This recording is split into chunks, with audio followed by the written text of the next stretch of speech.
Es ist dem Feind gelungen, die Front in breiter Formation zu durchbrechen. Im Süden hat der Gegner Zossen genommen und stößt auf Stahnsdorf vor. Der Feind operiert jetzt am nördlichen Stadtrand zwischen Frohnau und Pankow. Und im Osten ist der Feind bis zur Linie Lichtenberg-Marsdorf-Karlshorst gelangt. Mit dem Angriff Steiners wird das alles in Ordnung kommen. Mein Führer, Steiner konnte nicht genügend Kräfte für einen Angriff massieren. Der Angriff Steiner ist nicht erfolgt.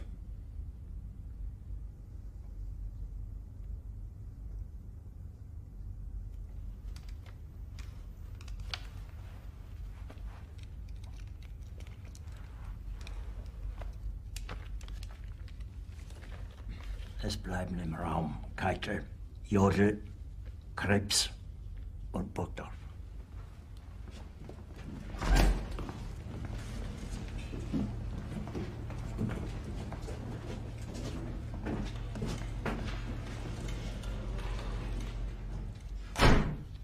Das war ein Befehl! Der Angriff Steiners war ein Befehl! Wer sind Sie, dass Sie es wagen, sich meinen Befehl zu widersetzen? So weit ist es also gekommen. Das Militär hat mich belogen! Jeder hat mich belogen, sogar die SS! Die gesamte Generalität ist nichts weiter als ein Haufen niederträchtiger, treuloser Feiglinge! Mein Führer, ich kann nicht zulassen, dass die Soldaten, die für Sie verbringen... Nicht als Feiglinge! Verreiter, Versager! Mein Führer, was Sie da sagen, ist ungeheuerlich! Die Generalität ist das Geschmeiß des deutschen Volkes! Sie ist ohne Ehre! Sie nennen sich Generale, weil Sie Jahre auf Militärakademien zugebracht haben, nur um zu lernen, wie man Messer und Gabel hält! Jahrelang hat das Militär meine Aktionen nur behindert. Es hat mir jeden nur ersichtlichen Widerstand in den Weg gelegt. Ich hätte gut daran getan, von Jahren alle höheren Offiziere liquidieren zu lassen, wie Stalin.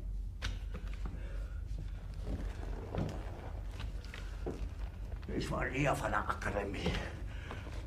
Und doch habe ich allein auf mich gestellt, ganz Europa erobert. Verräter! Von allem Anfang an bin ich so verraten und betrogen worden.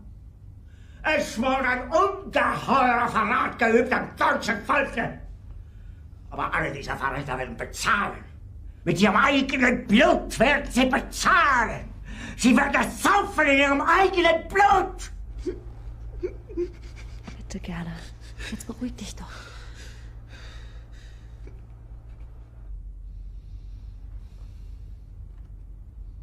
Meine Befehle sind in den Wind gesprochen. Es ist unmöglich, unter diesen Umständen zu führen. Es ist aus.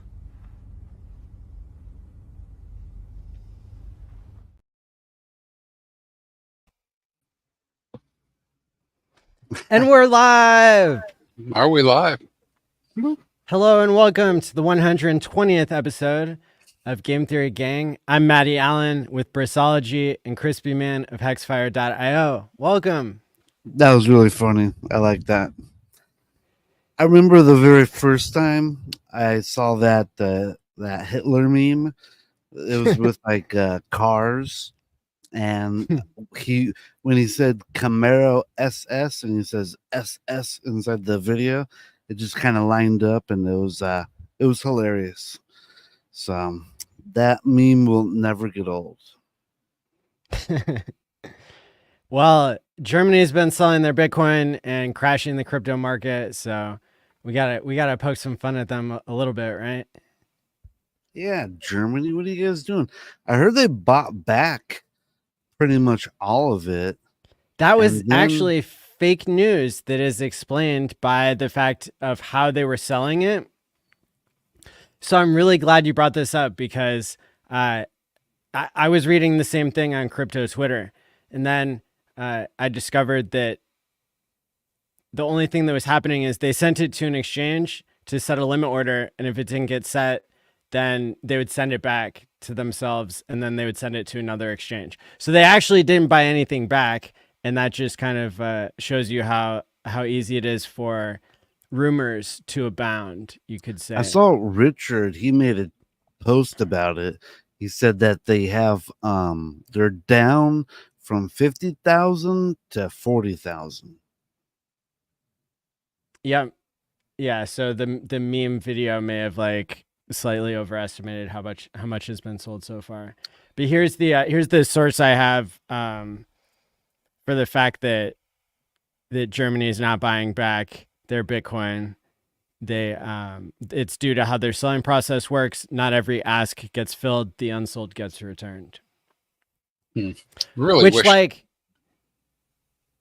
yeah, I mean, how great would the game theory be if they actually did take the rest of their Bitcoin and send it to BitMEX and do 100x leverage? Like, I don't mean that, but yeah, it'd be pretty good, though, wouldn't it? If they, I wish that they valued it.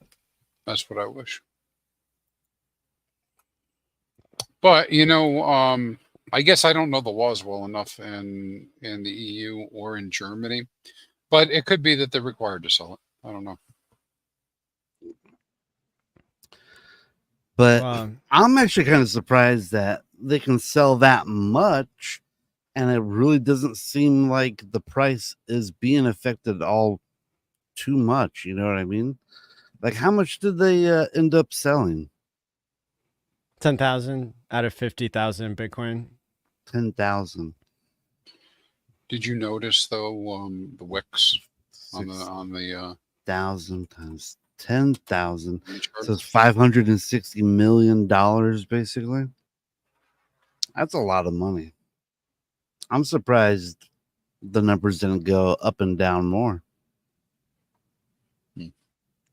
Somebody's buying. Or the government is cheating us again, and they're not giving us the real numbers. You know what I mean? Or they're buying and selling into dark pools. Have you heard about that? Dark pools? That's where like a lot of money can go into these, like, you want to buy something, but the money goes into a dark pool, and so it doesn't increase the value of that asset. It's like a little side pool. It's pretty incendiary. They could have done OTC deals, but I think that's against their policy. Sami is reporting that they are down to 24,000 Bitcoin, which, Sami. Another thing I had read this week was that the initial amount that they had was misreported because they actually had two wallets instead of just one. So at the end of the day, though, this is the moment that we will forever look back on and make fun of them when Bitcoin is $240,000 per Bitcoin, when Bitcoin is $1.2 million per Bitcoin, when it's, whatever Talk about the next fumbling a cycle bag, right? high is. No, man, it's like, can you imagine? Can you imagine what they could be doing right now with it? Maybe they're gonna save it and buy the bottom, Maddie. Maybe that's what they're gonna do. I don't know. Hey, they can try. Perhaps the Wall Street of Germany. I don't know if that exists or not, but I assume they have a financial district. Perhaps they are persuading the government to sell so they can buy, and they can buy even cheaper.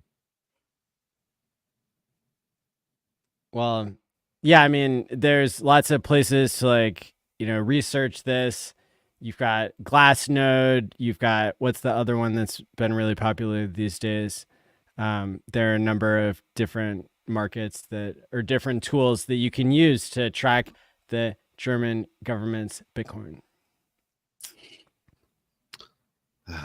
It's going to be amazing when all the governments start racing to buy up all these assets.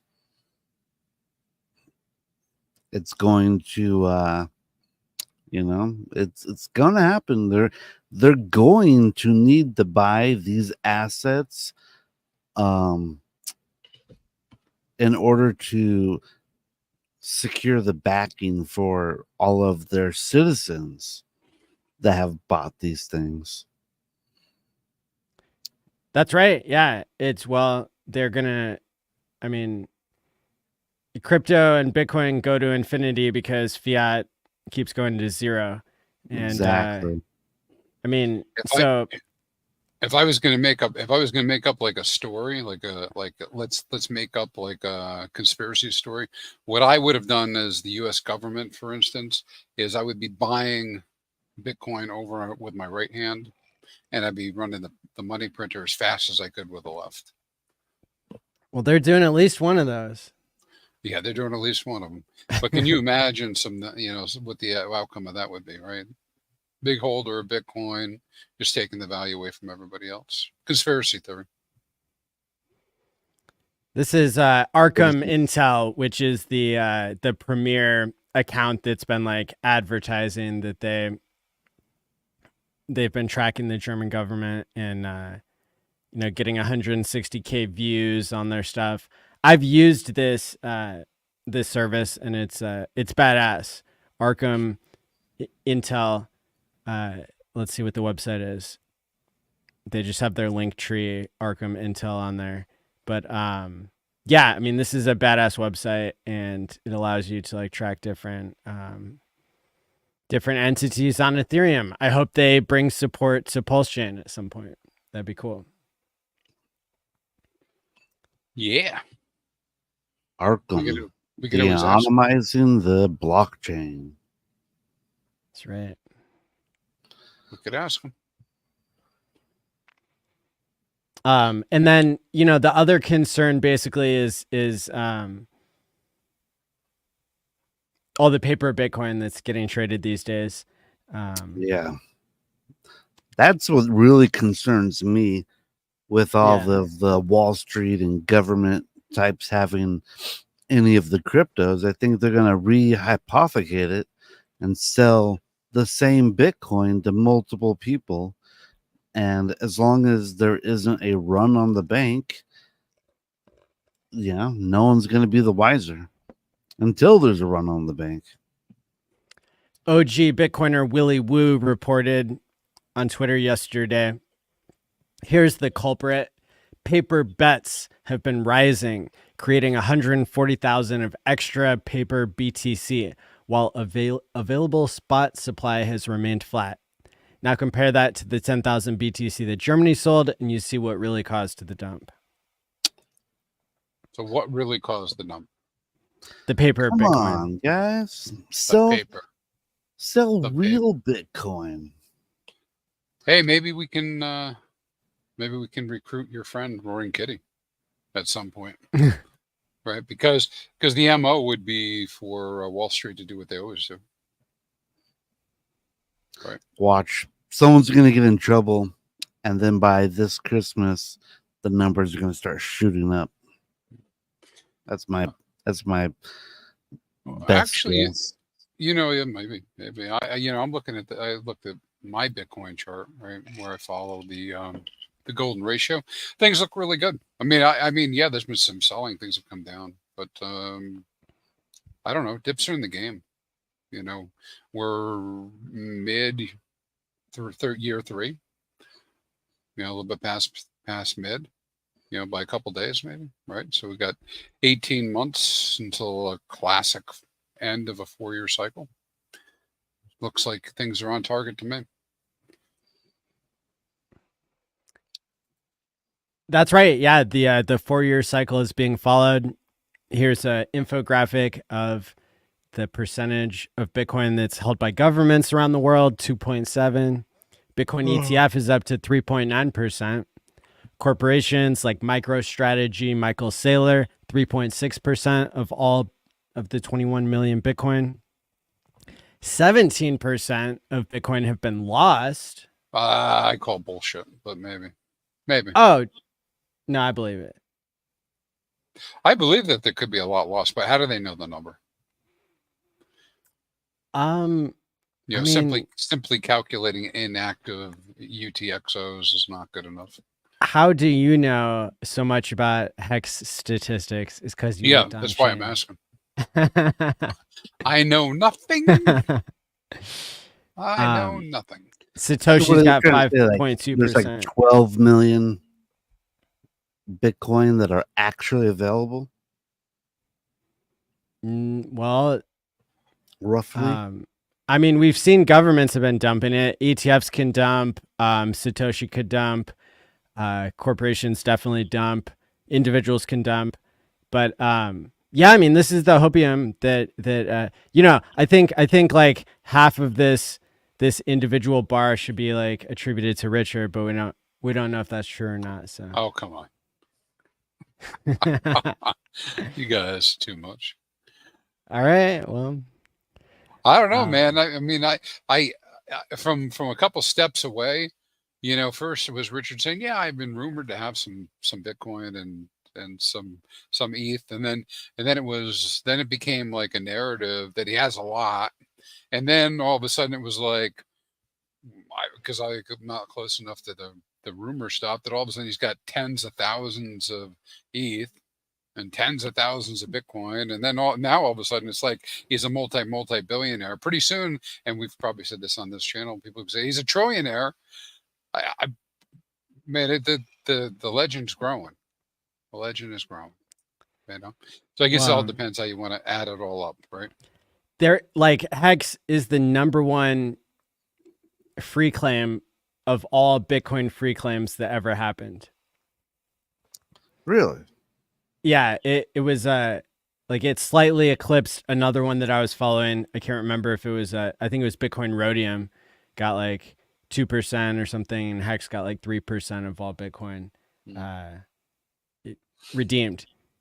Or like I wasn't really aware of many other Bitcoin free claim coins, you know. Oh man, that's how I found Hex. Straight up is I saw Richard speaking on like the Crypto Network podcast or something. There was some like podcast he was on that YouTube just gave me because I was a Bitcoiner, and he was talking about a free claim. So I'm like, let's go. I like free claims. Yeah, I probably heard about them with that too. It's been a long time. Yeah. It has, man. I was thinking about that. It's been over 6 years. You know, almost 7 years following Richard. Yeah, and all the streams and everything else. That's right, Tarnwig. Billions and billions of units. So we got the Bitcoin Fear and Greed Index at 28 today, which the first time Bitcoin hit $58,000 in this cycle, the Fear and Greed Index was in the 70s. So that just shows you how negative the sentiment has swung, with the fear about the Mt. Gox coins being distributed. 7,000 have been distributed out of over 100,000 that are coming out. And then Germany. What do we know about? What do we know about when the market is fearful? What do we know? You buy when there's blood in the streets. Buy the fear. Be greedy when others are fearful, and be fearful when others are greedy. Yeah. Yeah. Hey, listen, I mean, I just looking at the people in the chat, you guys, if you're here and you don't believe that crypto is a thing in the first place, I guess you're learning, right? And if you're here and you somehow think there aren't cycles, you got to learn a little bit more to understand that there's cycles. And if you're here saying, no, this time is different, someday you'll be right. Someday you'll be right. I don't know if it's this time, but someday you'll be right. So what do we know about markets? They cycle. That's what we know. And so I've been hearing a lot of people saying, oh, things just aren't the way they should be, blah, blah, blah. And some people, even if they mean it well, like, oh, how do you know, Crispy, that there's going to be an altcoin season? Dude, man, money's green. So when people people get green candles and their value goes up, they alternate, right? They'll rotate, and they'll go make something else go up so that everybody follows them, just like normal, right? Wash, rinse, repeat. and then they get out of that one and they go to the next one. So yeah, I mean, this is all connected for sure. And we've been watching, all these years, and we're recognizing, patterns, and we're seeing cycles. And the cycles they continue to keep playing out, and they will continue to play out until they don't. The last pattern that people were seeing was there was a guy called Plan B, and he had a stock to flow formula that he based it off of gold, where people dig the gold out of the ground, and that stock to flow kind of gave you a prediction of the price. And he did the same thing with Bitcoin, but then I think after the 2021 bull run, the numbers didn't match up very much. So he had to, so everyone basically abandoned that theory. And now we're on the 4-year cycle theory. And after the last cycle, it's like, okay, it's playing out. And it should play out again, unless it doesn't. Yeah. I mean, that narrows it down. There will be a cycle, whatever it looks like. Hey, listen, it can change and be altered for sure. I mean, I'm not gonna give you. I'll give you a range, a time frame that I think, just the same range everybody else talks about. Oh, look at the past, right? We've had tops everywhere from March, April through November. Woohoo! That's my prediction, right? Blow off top, unless it doesn't happen, then it happens in 26. Unless it doesn't happen at all and it's already over, right? So we can go in. We have to just watch the numbers and see how it goes. But here's the thing: it's in the best interest of the big money for there to be a cycle, right? Because remember, I mean, okay, well, let's all pretend we're friends, right? But there's some sharks out there. They want to get maximum benefit. You get maximum benefit, maximum profits by getting the rest of us to try to chase them, right? That's just how it is. Dirty business. So yeah, they're gonna want there to be a cycle up, right? Brisology, you're muted. Can I share some alpha that I kind of found on crypto Twitter, Crypto X? Please. All right. Go. So Can you zoom in? Yeah. There's this. That's not an outsider. That's Brisology. You posted that. Gibson found this clip, and I believe this is Richard Hart kind of just spelling it out. This is his plan. I think he just let everyone know right here, and just not a lot of people were paying attention. So let me play it, and let me know if you guys got sound. You guys can hear it? No. Just basically re-add it using a different tab, like a different thing on StreamYard. I'm going to remove. Crazy.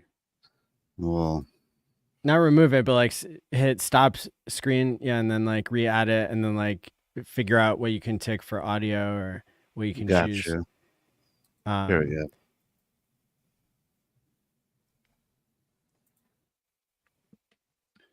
I don't see any. You can hear it? I don't see it. Don't hear it. Oh, there we go. It's a coin, and you zoom in. Yeah. Right. I'm going to give you a quick hypothetical. Ready? Let's pretend you launched a coin and you raised money, right? And then you put that money into Ethereum, and then Ethereum went up 40x. And then you dumped that shit, right? Then you had like a fucking stack of cash, right? I bet like if you reinvested in your original coin, you could have actually net put more into that coin than you took out. Do you know what I'm saying? Boom. So you heard Richard, he said it himself. Excuse me. He basically said, hey, if someone bought up a bunch of Ethereum at the bottom, and then after it did a major run up, they could put it back into the thing that they like the best, which in my opinion would be Pulse Chain. And then I found this other tweet this week from Richard Hart. I will share this tab instead. This is Germany. He's telling Germany, have you considered selling your Bitcoin for Ethereum instead of USD? Did you know there's an ETH, ETF, ETP releasing soon? NFA, past performance is no guarantee of future. And then lastly, I found this other tweet from Richard. This is actually about a week ago, a little over a week ago. And he says, if the Bitcoin and Mt. Gox ever gets released, the bright side is that many of those coins could end up buying other coins you like. So, and that sounds like a threat. That kind of made me think. I was like, I never really had to stop before, but I was thinking, I wonder if Richard was using Mt. Gox when it imploded. Got to use some exchange. Right? I don't think so. I don't think so, though, guys. Right? Because he listen, early days before he even had the token, he told us a lot about the things he was doing, and so I know, he mentioned the exchanges he was working with and doing. He never said anything about being tied up with Mt. Gox. So that's like, I think that now he did mention a bunch of times other people he knew were. Yeah, and I think he's saying it here. I think that he wasn't saying it before intentionally because he doesn't talk about his money, but I think he's hinting at it here. And I could be wrong, and it's not financial advice and whatever, but somebody owns those coins. Yeah, exactly. And I don't think it matters as much, but yeah. We can get the word out one way or another. For example, there's somebody in the chat here who says that they are an outsider. They're watching our stream and they're thinking about buying into Pulse for the first time. So what I did here, go Marcus. I love it. What I did here in the chat is I put the easiest way I know of to buy up to $1,400 of Pulse Chain using changenow.io/buy/Pulse. And I've been doing a lot of research lately into how people can buy Pulse because I'm making a physical Pulse coin wallet that will onboard at least 1,000 people and maybe much more. And so, unfortunately, Coast, they're not operational for new users in the United States right now. Unfortunately, there are more complicated ways to get in. But if you want one website that I've used for years, that it can buy up to $1,400 of Pulse Chain with a credit card, with your bank, with anything you got, right? A bag of potatoes you could buy a Pulse Chain with on changenow.io. And the fee isn't outrageous. It's not like that other exchange that was trying to sell Pulse Chain and then delisted us. But this is an excellent way for people who are brand new to Pulse Chain to get involved. It's one step. This is one website. Sure, there are more complicated ways to get in. You can research that and do more research in the future. But if you're just looking to get started, this is the one line of code that you need. And I just want to say, Digital Money Marcus, this is that video, and that's basically how I see the next $1 billion flowing into the Pulse Chain. And if we can get other people to see that, I think we can get a ton of people to join us in the Pulse Chain. It's front run the whale. That is the message I'm spreading. I got another story for you guys. I was chatting with some friends that I made at the Ethereum conference this year, and there was one guy I had never talked to who just came into the Telegram voice chat, and he said, "Yeah, I've heard of Hex. Hex tried to pay me to do some video work for them. And I said, well, hold on now. Hex doesn't pay anybody. Richard Hart doesn't pay anybody. So who was it? And he said, oh, it was somebody, it was Discourse Syndicate. And I was like, all right, now we're talking. Now we got some overlap. And this guy had ended up not taking the gig that was being offered to him because he couldn't quite figure out what it was about Hexicans that was like there was something he couldn't figure out about us. And so I explained to him the fact that there's this huge group of us that staked for 15 years. And that we've been doing this for years now. And it was like a light bulb went off in his head, with the voice chat. And he was like, he was super interested once he realized that the cult was based on something very sensible, which is buying and holding. And so he was excited to hear my extremely abbreviated pitch for why Hex is so cool is we got the strongest community and there's whales buying out there, that sort of thing. And I think just what Brisology said and what ChrispyMan's been saying for a long time, we have a huge opportunity to be onboarding people, especially at these prices. Oh, dude, we're setting up. I know I'm going to keep going over every time I get a chance, but we're setting up for new whales, new sharks. They're setting themselves up now. Never, I said this to Axis today. It's kind of like looking at the cycle. And yes, guys, I understand prices and all this stuff. I'm involved in all this too. So I don't like low prices. But in the Hex world, I had this really big opportunity, huge opportunity. What was that? I was here day 1, day 2, day 3, day 30, day 40. I had this huge opportunity, right? Did I take advantage of it? Yeah, to some extent I did. Did I go in on day 33 with $10,000? No. Well, I did not do that, right? I mean, now it makes sense, right? It didn't make a lot of sense then to me. It was risky, right? Didn't know. But you had this opportunity where people could take really good positions, and I got a really good position, right? Pre big payday. And that is essentially year 3, right? Year 3 of a 4-year cycle, you were given the opportunity to take a really, really big position.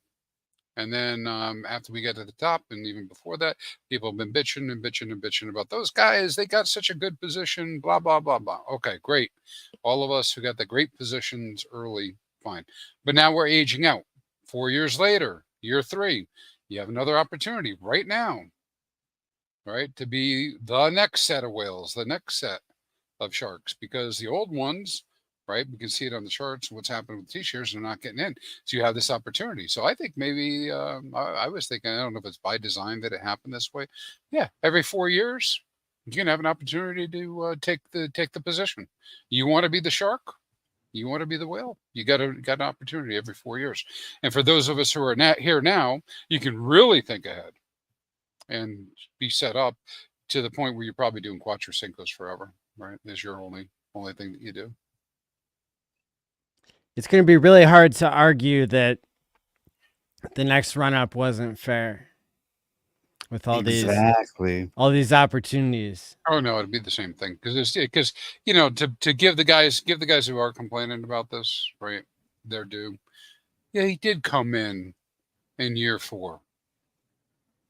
And almost the beginning of year 5, right? They did come in towards the top. Why were they attracted to the green candles? Of course, the price is down. We did a cycle, right? So yeah, of course, they got a point. They got a point that they made their decisions. It didn't work out yet, but the next cycle is if they hung on, right? Well, this cycle it'll be even better for them. Well, did the guys who bought the top, did they think that they were going to sell at a massive profit before everybody else? They might have, or they didn't know that cycles were a thing. That's not how any market works.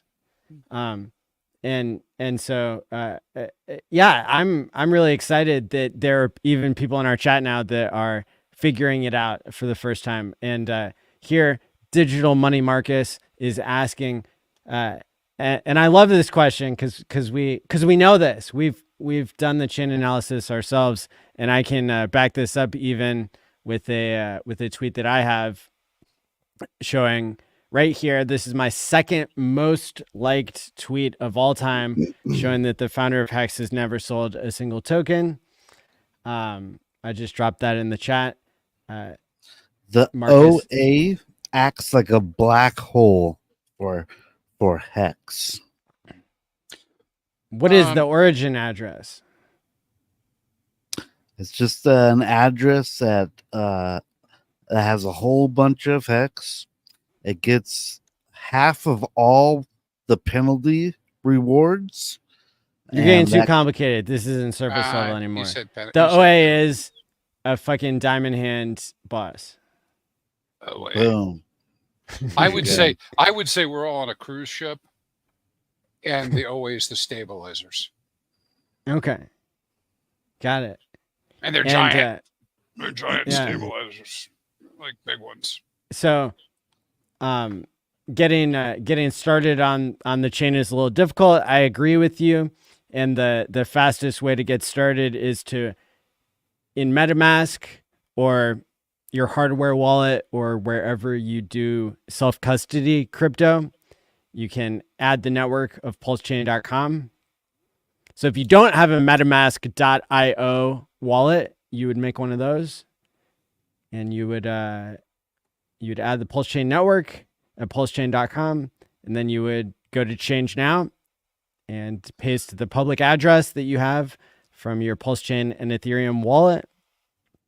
And there you go. All set. Or just go to the pulseramp.com with whatever ETH you have in your wallet, and it will send it over to the Pulse chain. And now you have wrapped Ethereum on Pulse chain. And then you just go to the DEX and get whatever you want. That is so many steps. It's like the same number of steps. No, it's not. Maddie's right. I learned this last week. Maddie's right.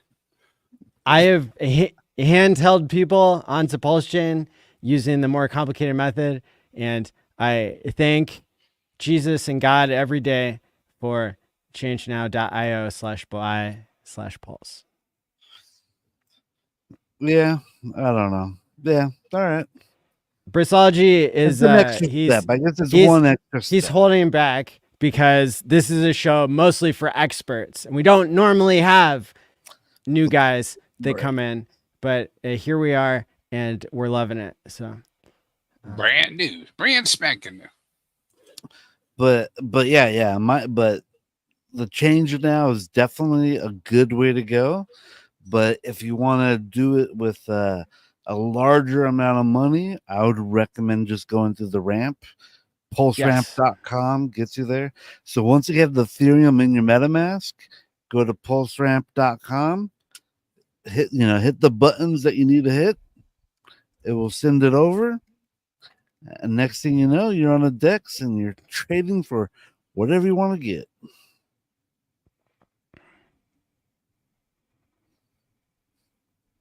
And there are also instructions that you can find at pulsechain.com/buy.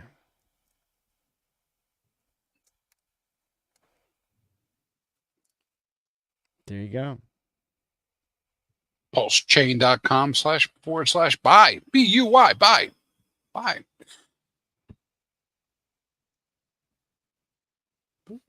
So my campaign's going pretty good. What do you got? I might be elected. I might be elected in November. I don't know. The president of 2039. T-shirts. Quattro Cinco. You running for local office? I'm running for Quattro Cinco, whatever. Yeah. The mayor of Hexica.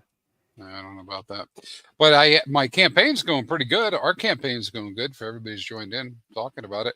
We're on the upswing on Quattro Cincos. Remember, guys, it's not the only strategy you do, but having piecing this together, having a good hex ladder, right? If you believe in hex, believe in the long term, having a good hex ladder first, so you can manage your liquidity of hex over time, just like a good certificate of deposit. You gotta have at least a once a year ladder. Like That's Yeah, what I got. I think I've gotten to the point now. I'm getting a little FOMO on that Quattro Cincos, and I'm like, wow, because now we're on the upswing with Quattro Cincos. Not so much on an upswing on overall t-shirts, but people, if you are going to mine, who's going to mine? You know, long periods, right? There are the big believers, the long-term believers. So we've seen some additions of some sharks and some whales out there, and all these other sea creatures. So people are grabbing onto the idea. But yeah, I think that 2 years from now, we'll be able to come back to this video and be like, oh, damn it. I really wish I had gotten some t-shirts. So I think, and not financial advice, don't do anything because I told you it, make your own decisions. But I made sure I have exposure out in Quattro Cinco, and I'm kind of old compared to the rest of you guys. So like, I don't know. I got to figure out my long-term plan with those. But in addition to that, now I'm saying to myself, I need to make sure that I have hex stockpiled, because I can only go out so far in the Quattro Cinco, right? There's the date, Quattro Cinco, 5,550 days from today. So next month, if I want to do another one, I can do another one, but I don't want to necessarily pay higher price for hex if I was coming with new money. So now I'm like, I need to get all the hex now, which got me back to, hey, if I have a good ladder, and Axis, I didn't quite feel the same way when he brought it up, but Axis Alive had brought this issue up, this idea up of having a big fat bag of like 10 million hex that you use short term to build a hex bag and throw it out Quattro Cinco. We might have talked about it on. So you take the interest that you're earning on a monthly the reward basis. Yeah, on a and monthly then, or yearly basis, and throw it out. You know, whatever. And then you whatever that time is. lock it. Yeah, time lock it for the Quattro Cinco, and that gives you maybe not best price, but good price exposure to putting miners out Quattro Cinco. Because I really think that Briz is going to be a Poseidon. That's what I think. And you know, in my opinion, all these hexes are future $1 bills and more. That's the way I look at them. So you send like, you know, however many out to the future, and you're earning more and more every day. You know, I look at them as little dollars, you know, pennies for dollars. And 0x72, no, it's not all ChrispyMan buying hex. I'm buying hex too. So I'm buying hex too. And I'm staking. Look at that. I'm part of the staker class. Well, you need to be. You need to be, man. We're here. Everyone should be. Well, you know, there's a good topic too that came up. I don't know if you caught the threads I had with going back and forth with Dipcatcher. And he was just bringing up the thought and the idea that again, because we've talked about this before, that the rewards are too high, and this is on hex, and I think that was a really interesting point to keep talking about, because there's some variety there. But I don't know that the rewards overall are too high, because if they were too high, we'd have more people taking notice and mining, right? So it perplexes me if we're saying the APY is too high, the reward is too high, why we're not seeing more of new people coming in. It might just be the timing of the cycle and all that stuff. But I would think about that. Everything's down. But by his estimate, big payday miners on average are paying something like 56% APY per year. I think it's too high. For the record, I absolutely, and I've said this for a long time, and I still think it's too high. Yeah, I think it's actually, the number is actually higher than that by my calc. I think it's closer to 65 or 70%. But regardless, right, the 56% or whatever, you say it's too high. I don't know that we could prove it's too high or it's too low. But I will say this. We people who went out 10, 12, 13, 15 years on big payday, which is really why these have these high numbers, right? Or before big payday. We bootstrapped this system. And there's nothing wrong. And in fact, there's nothing wrong with rewarding the people that bootstrap the system. Right? I put my value out, right? And there's nothing wrong with getting rewarded for that. We can probably go back and forth about et cetera, right? So now we're looking at at the way this will play out. Quite a bit of these T shares, they'll end year over year through 2036. Remember, guys, you can't get them back. Like Briz and I have gone over this like a bunch of times. Even if you take your big payday stake, and you restake it, you barely can get the same number of T-shares. If you put all of the reward back in, along with it for the same number of days, just barely get the same amount. And so, it's very, very sticky. And as we age out, the people who own the T-shares after that are going to be in good shape, man. I'm finding my stake the price of that are Hex coming out now. I'm not talking about like, price. If I restake it, I get like 30% of the number of T-shares that I originally had like 4 years ago. On big payday stakes? Yeah, No, those not two. big payday. Okay, we'd have to I go mean, back. like the number of T-shares I got for a pre-big payday stake, I'd only get like 30% of the shares. If I had 100 and I restaked it, I'd probably get like maybe 30. Yeah. We'd have to go look and see some examples, but I believe that you've seen that. Yeah. And So Manny, the amount of it, so before we move on to another topic, the reason I say that the inflation is too high, that the rewards paid to stakers is too high, is because we're still up 100x on PHEX compared to the all-time low, and people are earning 60% APY, and you've got only a certain amount that's user-controlled hex. So the amount of inflation that's coming to user-controlled hex is 60%. And that worked fine for Bitcoin in the first few years, but it didn't really have a price at that time. And so,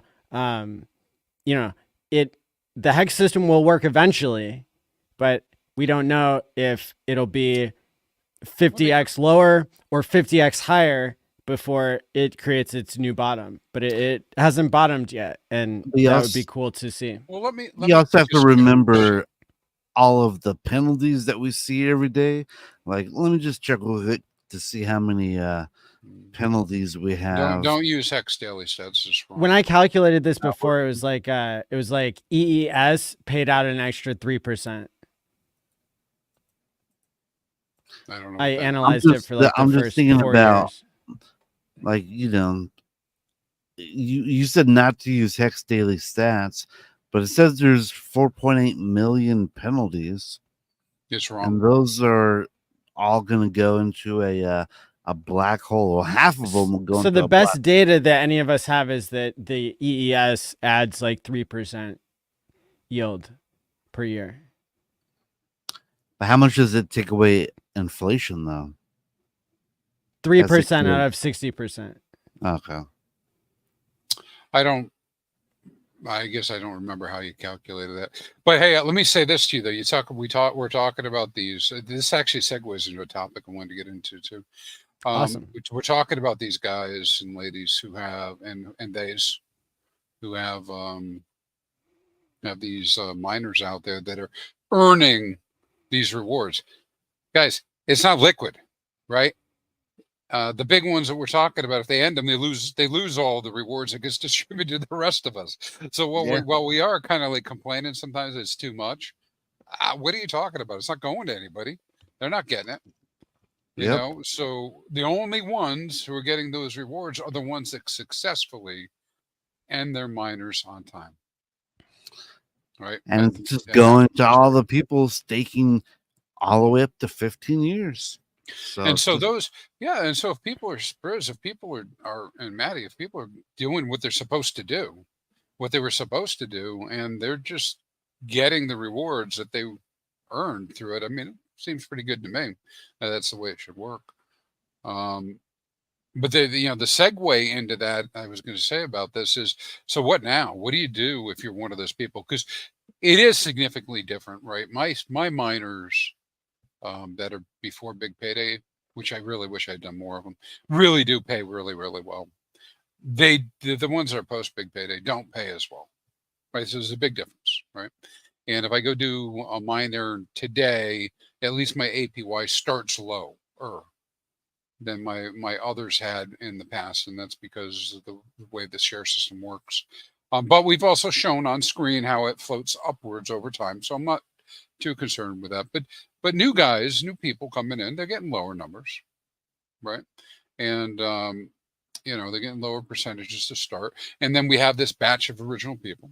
So there's a question I have for those people, like, what are you going to do? You get your stakes out. What would be best to support Hex, support the system? I mean, people always have the opportunity to sell whatever they want to sell, right? But when they get their Hex out, I would say they should consider supporting the Hex and pulse chain system by staking Hex, making sure they have their ladder, right? Reinforcing their ladder. I think that's one way. Lock up the Hex, right? That's one way. Consider providing LP, particularly in the farm between Hex and Pulse, right? Beef that up. You guys want strong Hex and Pulse? Beef that up. I mean, it's already a monster, but I mean, beef it up some more. And then finally, don't sell it. Don't sell the Hex. Hold it. Because then all those things will conspire to help, the system, and wait until you get much higher prices where you only need to sell less.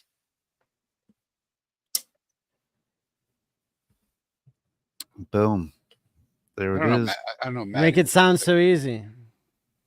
Yeah, crypto's easy, man. Let me tell you. I've been doing this. Gotta wait. Just sit on your hands. I've been doing it for 7 years. This is easy. Yeah, man. Yeah. That's why I'm sitting here on stream with you guys. I'm not riding around my luxury yacht, right? Because it does feel like it should be easy. Like all this stuff is easy, But you guys tell me when the right time is to do all the buying and selling. That's why I'm tracking indicators. That's why I'm building the stuff that I'm building, is to kind of reinforce so I can keep my head on straight with the stuff. Because you know what? I was here at the last time. And I was here at the one before that. You know what? I didn't sell. We all talk about it like it's so easy that at the end of 2017, instead of dancing around, and I was excited that Bitcoin was 20,000, I should have sold it all, right? And then I should have sat on it for a year and a half, and then bought it back at 3,000, and then at 60, sold it all. It's just so damn easy to say that. The reality is life doesn't work out that way usually. I've met a few people that told me they did that.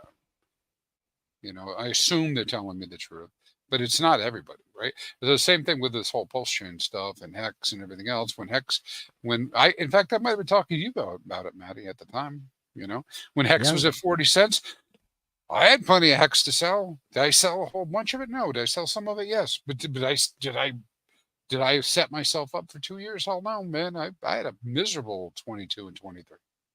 Yeah. But I got pretty lucky.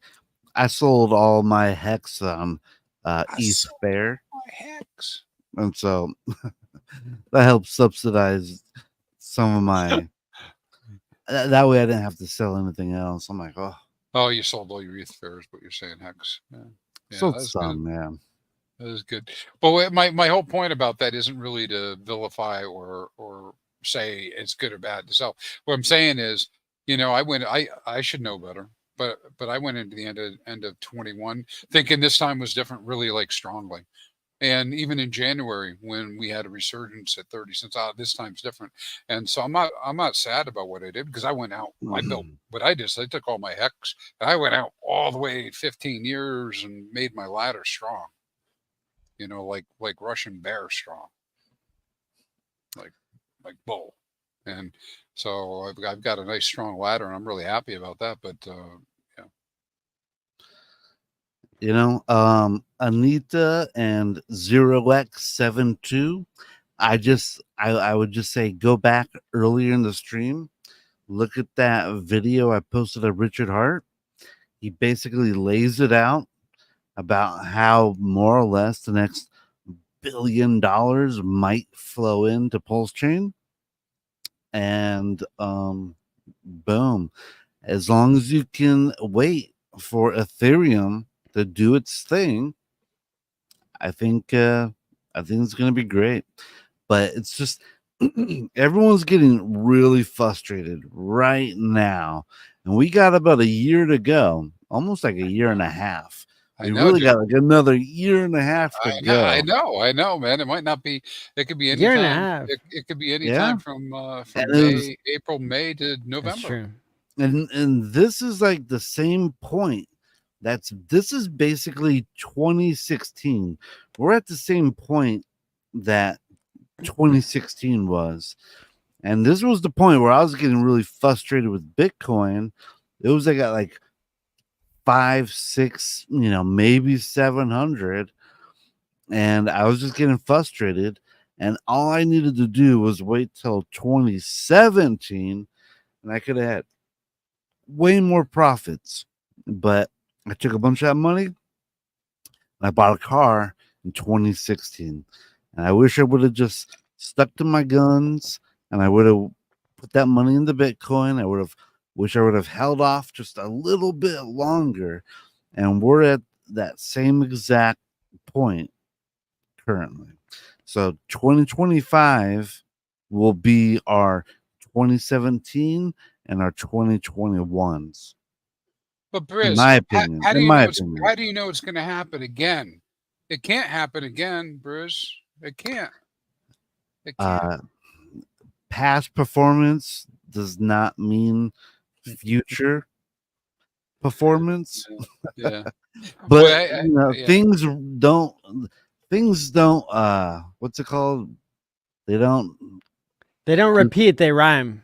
That's the word I was looking for. They don't repeat, but they do tend to rhyme. It's a cycle, dummy. I'm So- right there. I'm right there with you, man. Yeah. Listen, I got to deal with it with my own thinking, right? I call it practice. Like I have to practice. Going through my thinking and why I set up things the way I did, and just kind of like, stay sane, right? Because it is a little tough. It is tough, guys. I mean, I sacrifice. What do you think my sacrifice value is? Low now, right? Same thing with my hex miners, low. So I don't like it either, but it's part of the cycle that you're just referring to, right? Like if I get flooded out now, how am I going to feel when things 10x? And that'd be pretty terrible if that was to happen to me. So, but I get it. People are going to make their own decisions. But again, man, this is why we talk about the cycles and this so much. This is the process of transferring value. You're living it. If you want to be the exit liquidity, go ahead and sell, right? And that's not financial advice, but that's what's happening.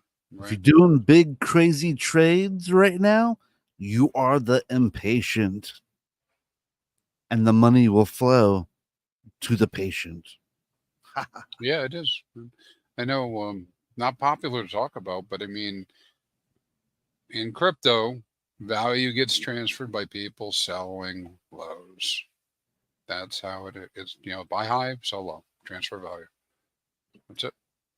This is the ultimate time to be getting in my opinion. The train has come to practically a halt. This is your chance to get on board. I might sell the DeLorean. Again? How many times can you sell it before you deliver it? It depends how many times I go back in time. Yeah. Like 43 OG said, complaining about poor prices will not fix your situation. That's true. And lowering your average price is good. And also, just holding out. I mean, goddamn, we talk about this stuff so much, but the whole idea of delayed gratification, time in the market, when we say time in the market, we really mean like years in the market. Years and years. And you know what the crazy part is? I was really kind of like looking at the previous years. We wait all these years and then we get a solid 2 or 3 months. Like it starts creeping Correct. up, but we get a solid 2 or 3 months to do the cash grab.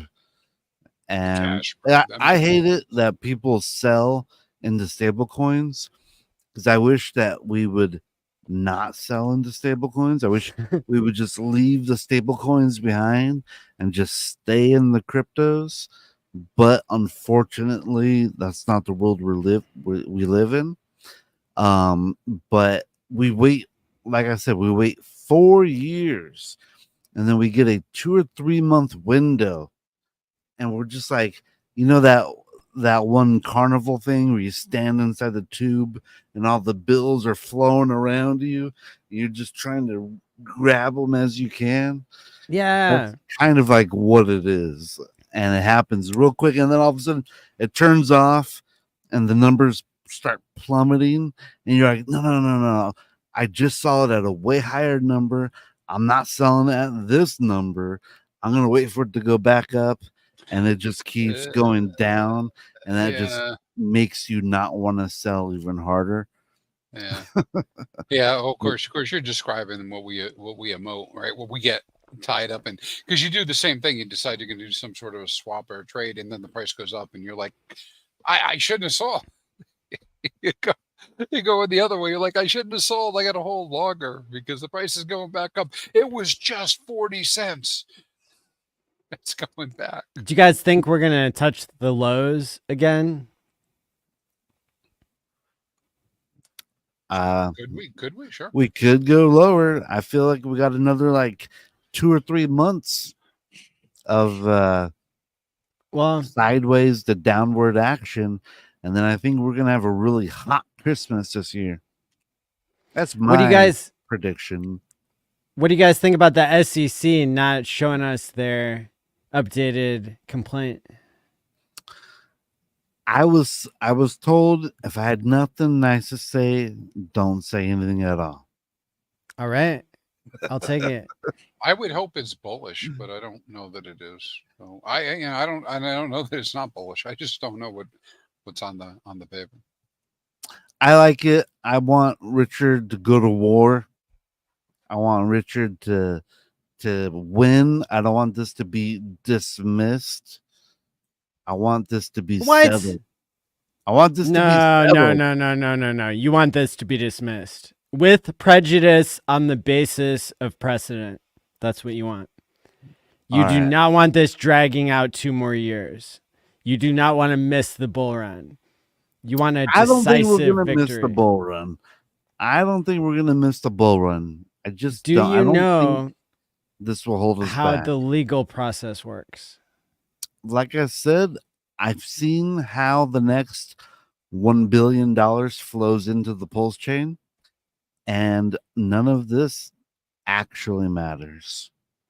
So that's a hot take. That's how many people feel, but there are a lot of people who are not in pulse chain yet that do want to hear hopium about the case being dismissed in due time, which would happen around the end of the year if everything went perfectly.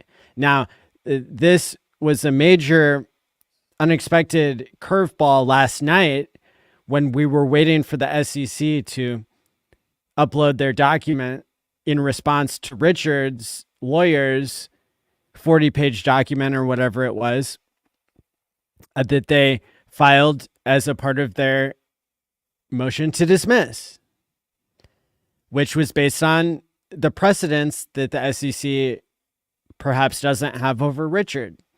And so this was a curveball that the judge has special local court rules that says that parties don't have to give their response brief or their reply brief until everything has been submitted. So we already know what the original motion was. In this case, the motion to dismiss. We know what the original complaint was, that the SEC was falsely accusing Richard. And then but we don't yet have the response brief that we thought we were going to get yesterday, and we don't have the reply brief. My spidey senses are telling me that Richard's lawyers didn't want to share it, and the SEC didn't want to share it. And sure, that could change anytime in the future if the court rules allow it, which we don't know. However, this is good news to me if the SEC doesn't share it and Richard's team doesn't share it, because it tells me that neither is putting too much weight on it. It could mean that the SEC doesn't feel like they have a slam dunk, and it could be that Richard's team of lawyers thinks that why would they FUD the market when the FUD isn't even true? So I see this as bullish.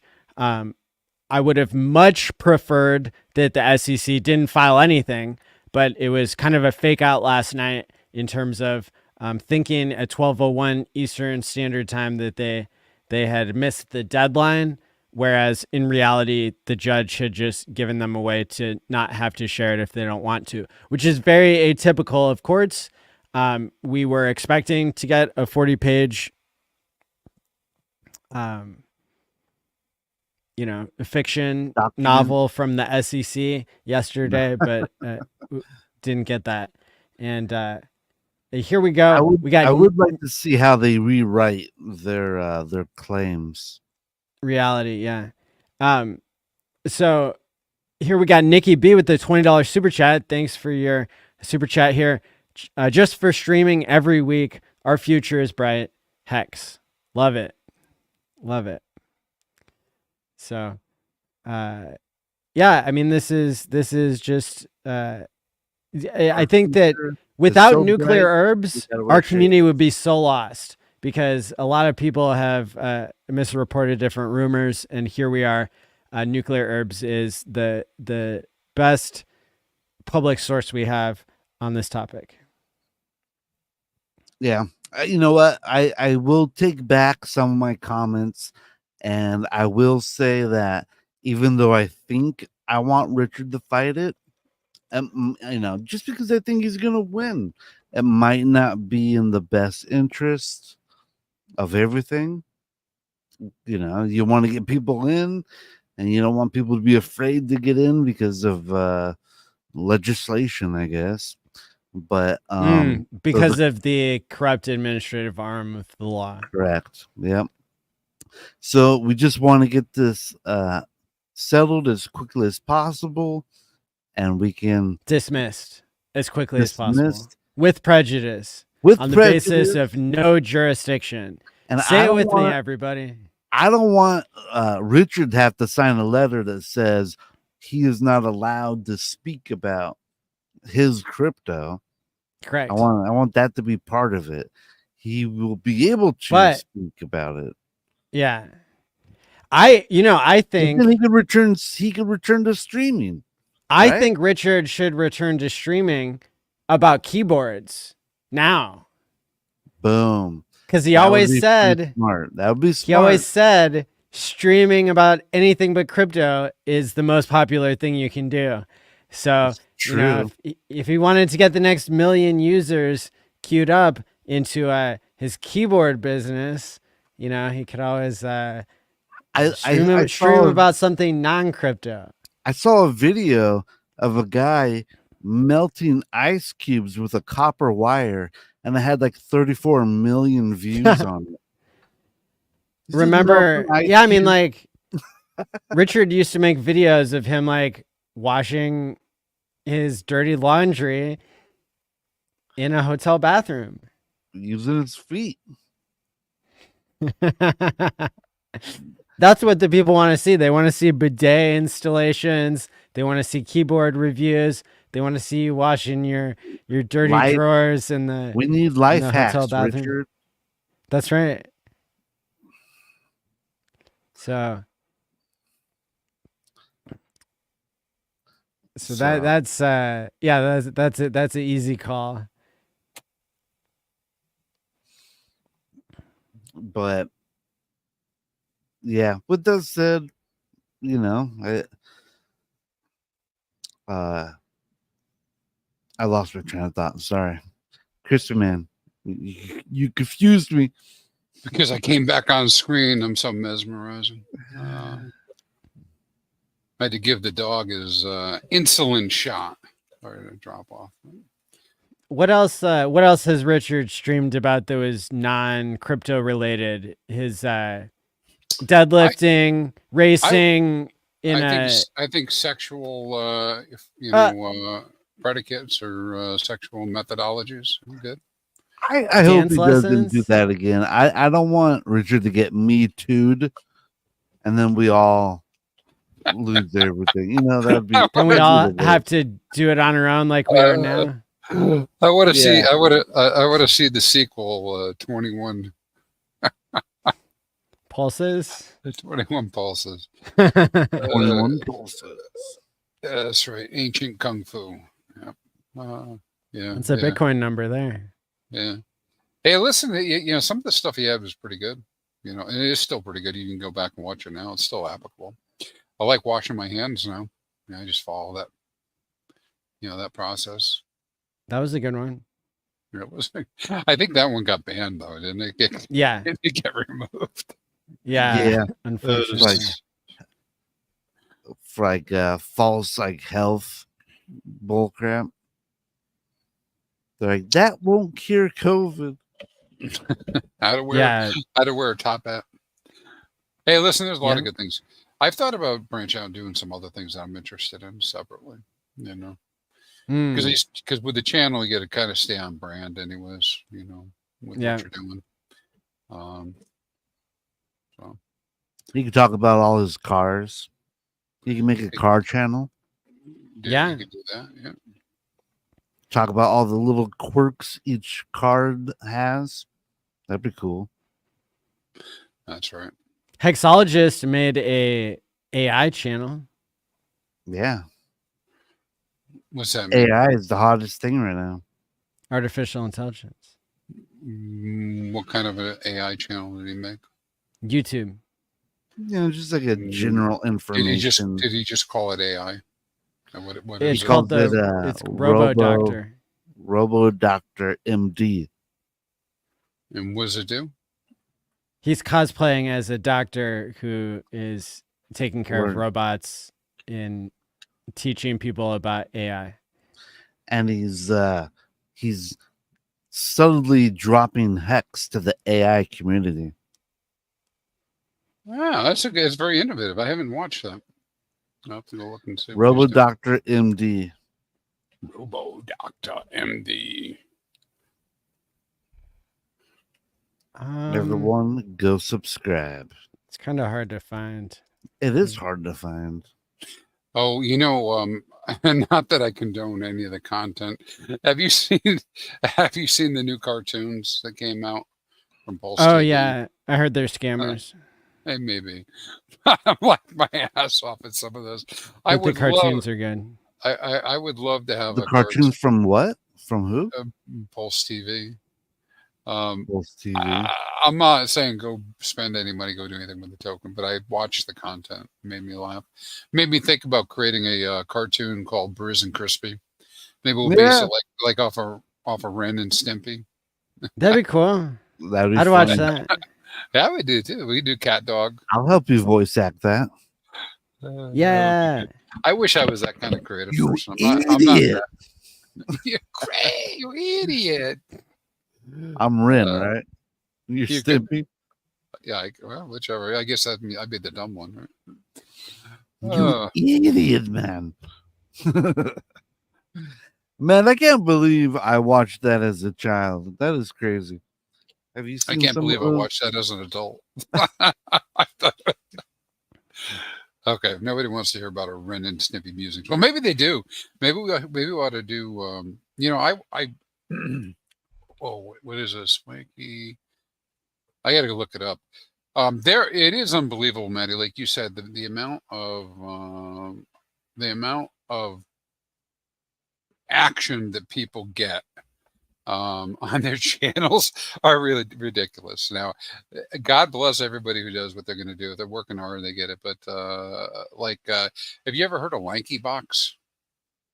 What's it called? Lanky Box. No, I haven't. So I think it's Lanky Box. Let me look real quick. Yeah, Lanky Box. So Lanky Box is this channel. These guys have been around for a while.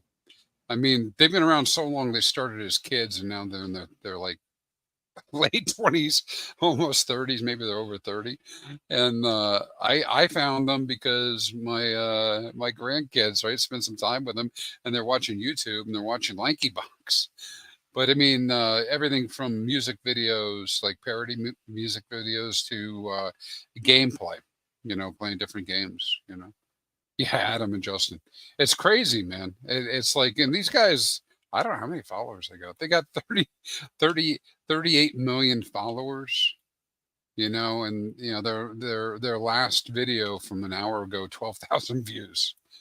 Yeah, Jonathan. Yeah, my grandkids are watching. That's how I found it. And I'm like, is this even appropriate? Because, I not my kids, but my grandkids, right? So I'm like, is this even appropriate?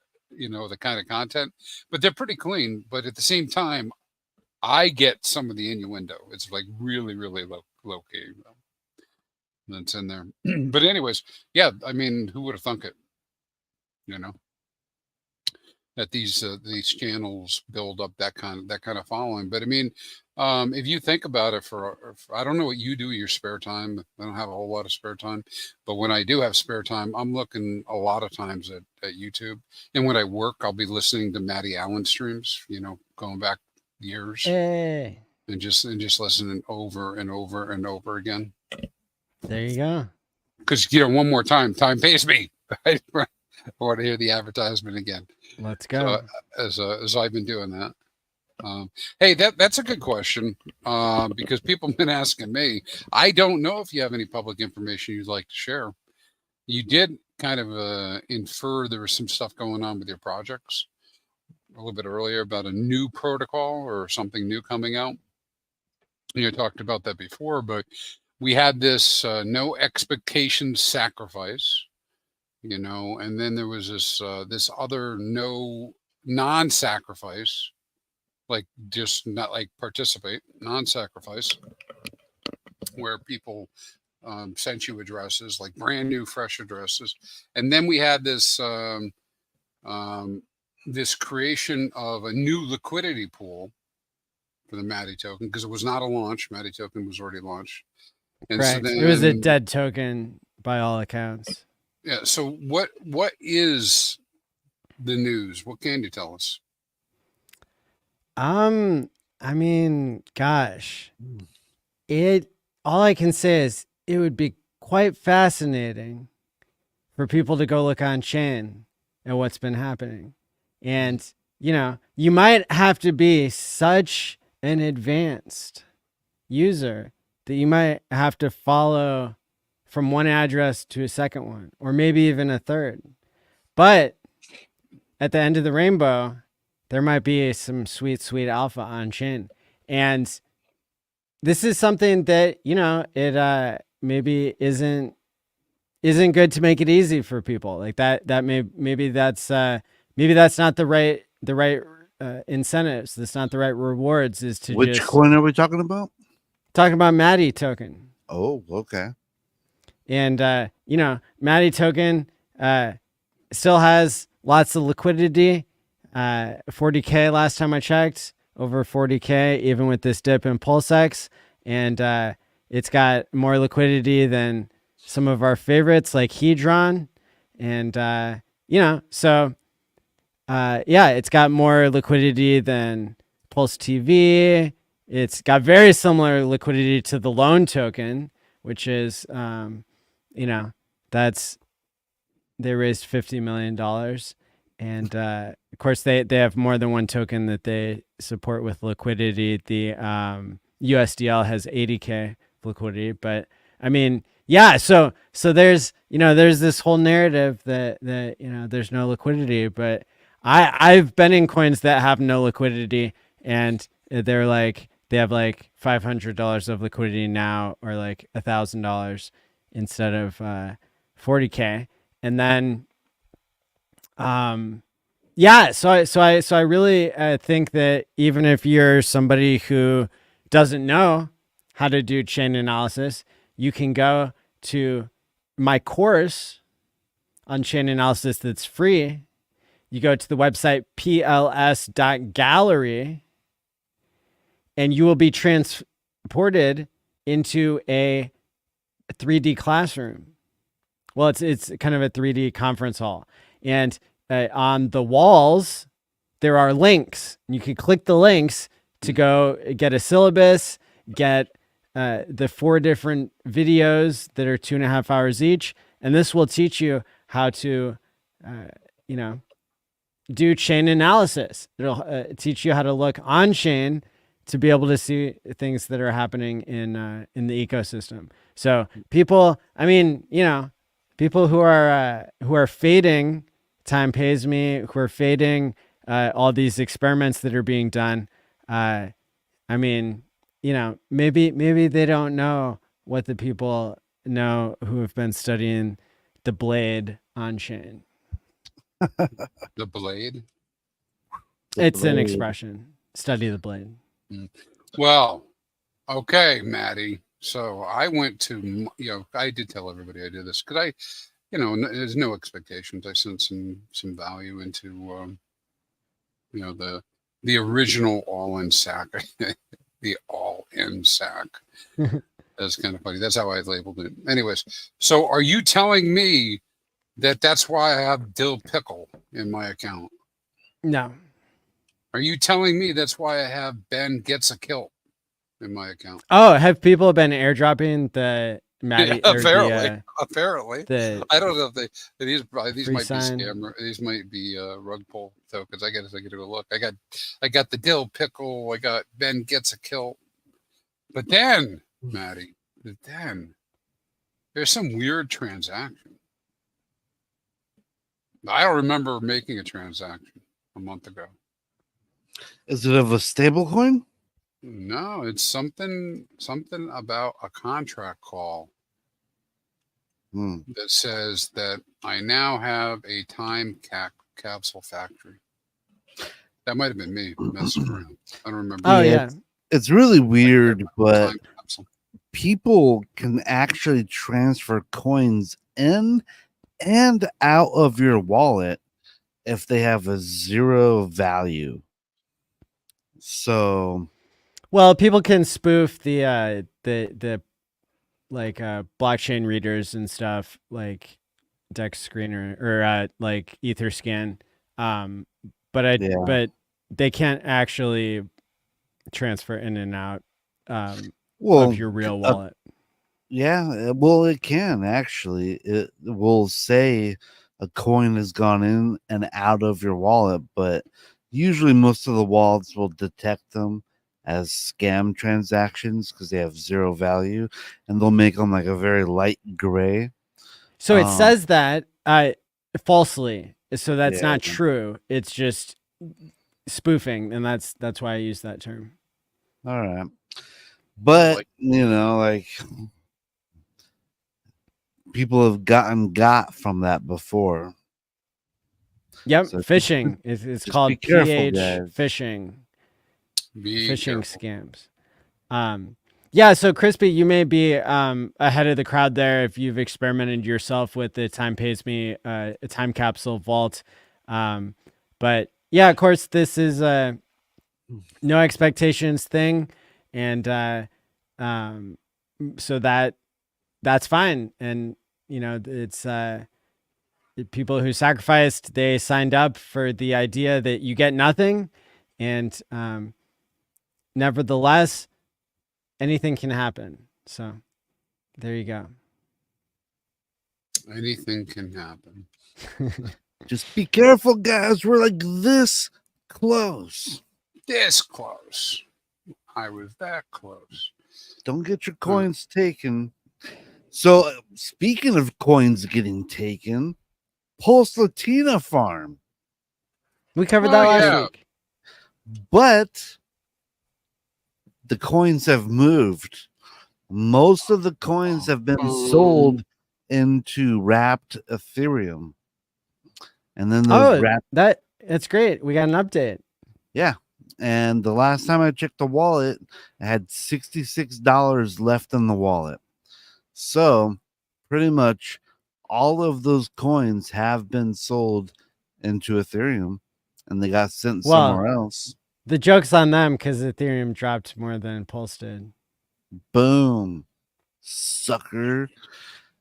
But I think it's good if because it kind of was like the person had sold all the altcoins into the Richard Hart assets.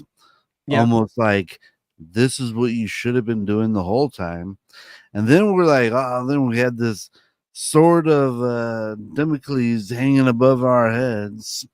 And I was thinking, I'm like, man, when Pulse Chain does a 100x, that's going to be worth like $50 million to that person.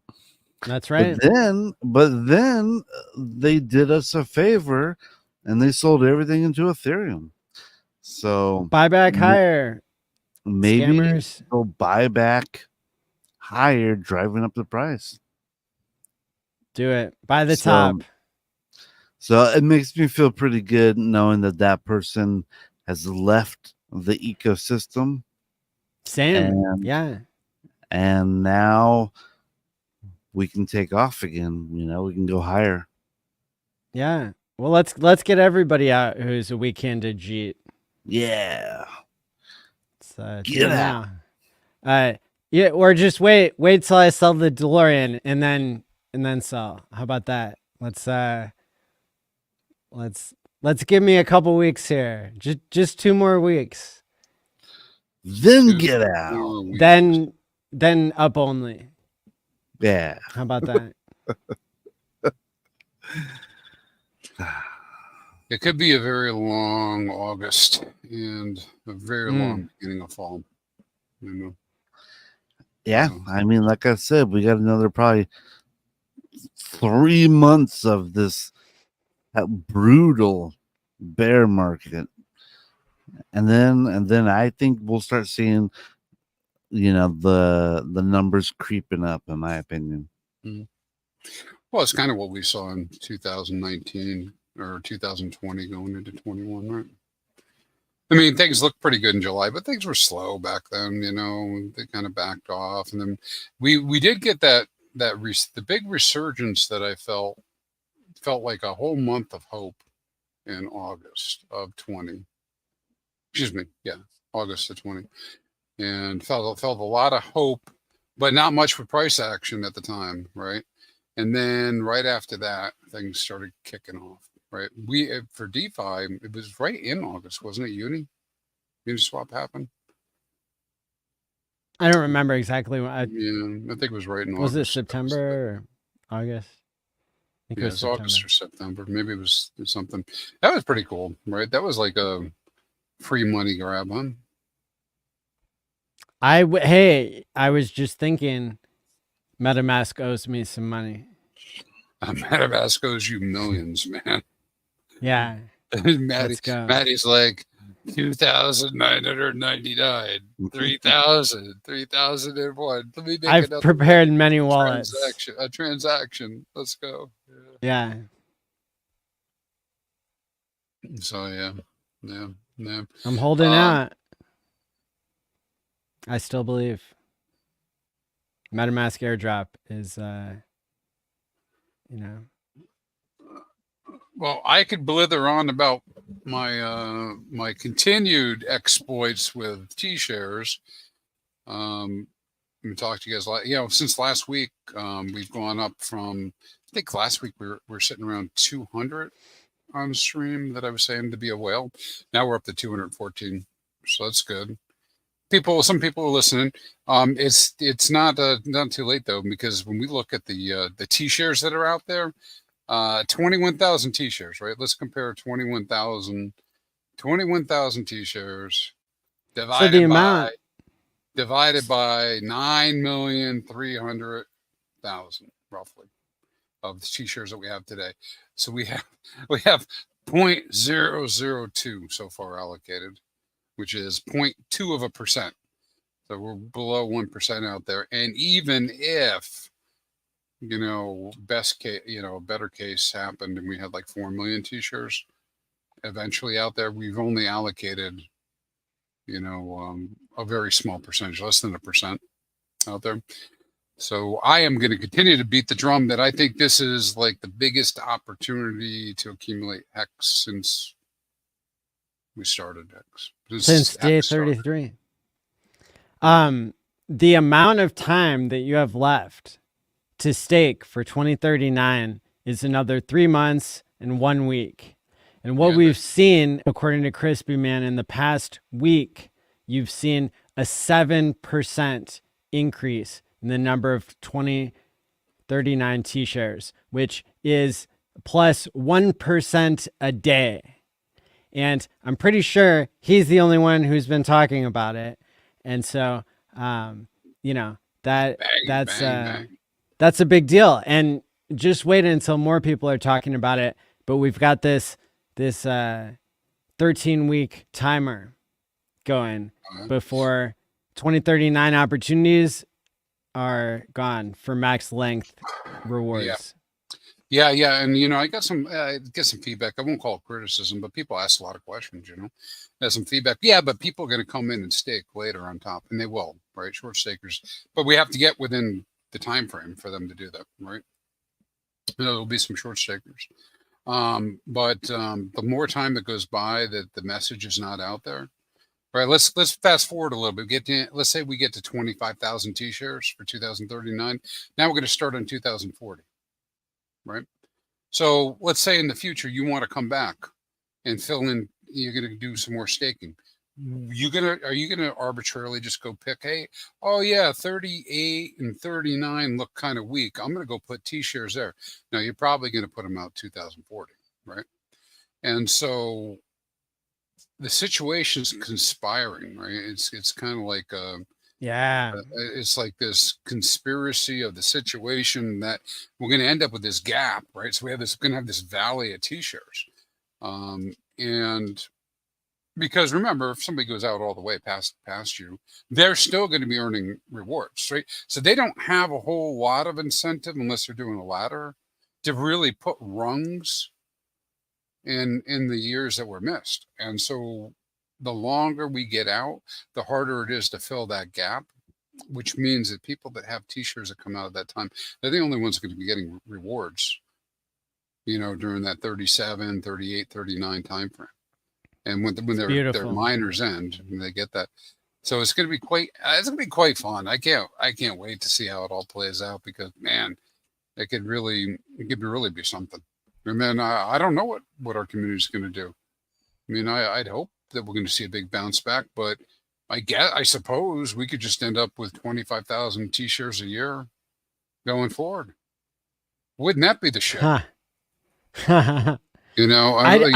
I don't think that would be enough participation to support the system. So I think that I don't know. From a fiat perspective, it's well, it definitely changes the fiat model, and it's super deceptive. Okay, because if I'm gonna get 1,000% APY, I don't necessarily care if the price goes up or not, which is pretty bad, right? Because I would think I would want the price to go up no matter what. But I think at some point, maybe the market forces become aware. I mean, at what point, how much reward do you need to be getting in order to flip the switch and decide you're going to go in? Sure, I already believe, right? But for people who aren't in, what's the number? Is 50% not enough? 70% not enough? Is 100% enough? At what point does it make you go, yeah, I'm going in? I think 100,000% would stop me from fearing a 10,000x up or a 10,000x down, like particularly the 10,000x down part. So, but divide that, I don't know, by like 10 or 15 years just to spread it out over time. But that's what it would take to make up for the amount of fiat up and down in the price of liquid hex. And I guess that's perhaps a feature, not a bug, of the system. Is, as you say, it's deceptively full of value and overpriced at different times in the market cycle. And that's something we've seen with Bitcoin. We've seen a Bitcoin chart go from $20 to $2. And so there you go. Hex is the more extreme version of that, it seems.